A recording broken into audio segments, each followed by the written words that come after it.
Ambassador Thekmore had prided himself on being the Galactic Council's leading expert on human behavior. 3 years of diplomatic exchanges had taught him that humans were remarkably adaptable, if somewhat reckless. What he hadn't understood was the true scope of their daily existence. The revelation began during a routine cultural exchange aboard the human vessel Endeavour. Captain Rebecca Thompson was giving him a tour of their Earth-normal habitat sections when she casually mentioned, "Sorry about the gravity. We keep it light for our alien guests, only about 0.8 standard. Hope that's comfortable." Thekmore's forelegs nearly buckled. Light gravity? The crushing force that required his exoskeleton's full structural support was their idea of light? "What's your normal gravity?" he managed to ask. "Earth standard is about 1.3 of what you're experiencing now," Captain Thompson replied cheerfully.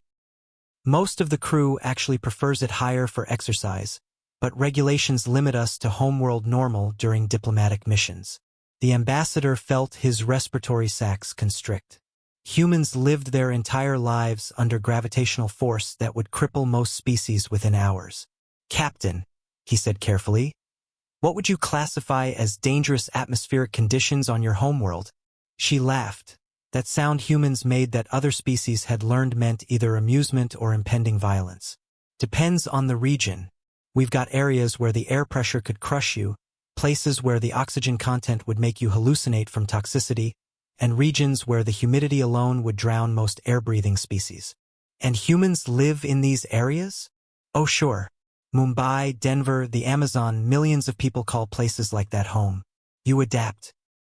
She shrugged as if surviving in conditions that required hazmat suits for most galactic species was a minor inconvenience. The tour continued, each revelation more terrifying than the last. The human cafeteria served foods that contained compounds classified as industrial solvents by galactic safety standards. Their recreational beverages included ethanol, a substance most species use to sterilize medical equipment.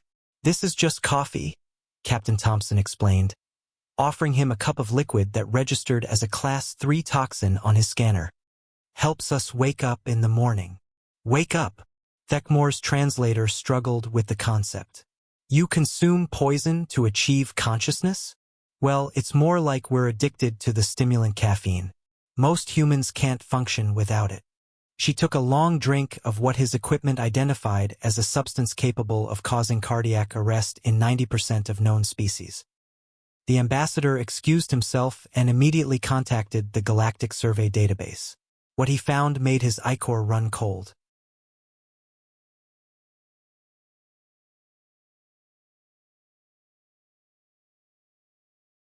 Earth wasn't just classified as a Class 13 Deathworld. It was actively trying to kill its inhabitants every single day. Tectonic shifts that could level cities were considered natural disasters that humans simply rebuilt after.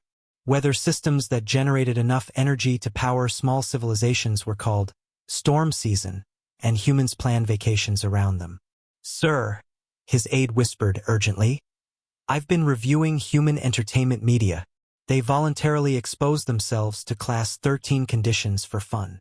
Thekmore watched in horror as humans deliberately jumped from aircraft without proper safety equipment, dove into crushing ocean depths for recreation, and climbed geological formations during seismic activity.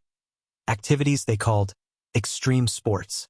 The final revelation came during dinner with the senior staff. Commander Lisa Park casually mentioned her morning routine. Just a 5-mile run through the forest, some rock climbing, then a cold shower to start the day. Thekmore's translator worked overtime as he processed this. Forest meant navigating through terrain filled with predatory life forms. Rock climbing meant deliberately exposing oneself to gravitational hazards. Cold shower meant subjecting oneself to thermal shock that could trigger cardiac events. "Commander," he said weakly, "what you just described would be classified as a Class 13 survival challenge by Galactic Council standards. Military personnel undergo months of preparation for such ordeals." The human officers exchanged glances and burst into laughter, that terrifying sound again. "Oh no," Captain Thompson grinned. "That's just Tuesday. Wait until you hear about our weekend activities." Thekmore didn't want to hear about their weekend activities. He was beginning to understand why human diplomats were so successful in negotiations. Every other species was unconsciously trying to avoid triggering beings who considered potentially lethal challenges to be their daily warm-up routine. Ambassador, Commander Park added helpfully, if you think that's intense, you should see what our children do for fun. We call it playground equipment. The mental image of human younglings voluntarily engaging in survival training disguised as play made Thekmore's communication organs seize up entirely. He sent an urgent message to the Galactic Council that evening. Recommend immediate revision of human interaction protocols. Previous assessments catastrophically underestimated threat level. Humans don't just survive on a Class 13 Deathworld, they use it as a casual living environment. Request immediate hazard pay for all diplomatic staff assigned to human relations. As he sealed the message, he could hear human laughter echoing through the ship's corridors. They were probably planning tomorrow's recreational near-death experiences. The most terrifying part wasn't that humans survived impossible conditions.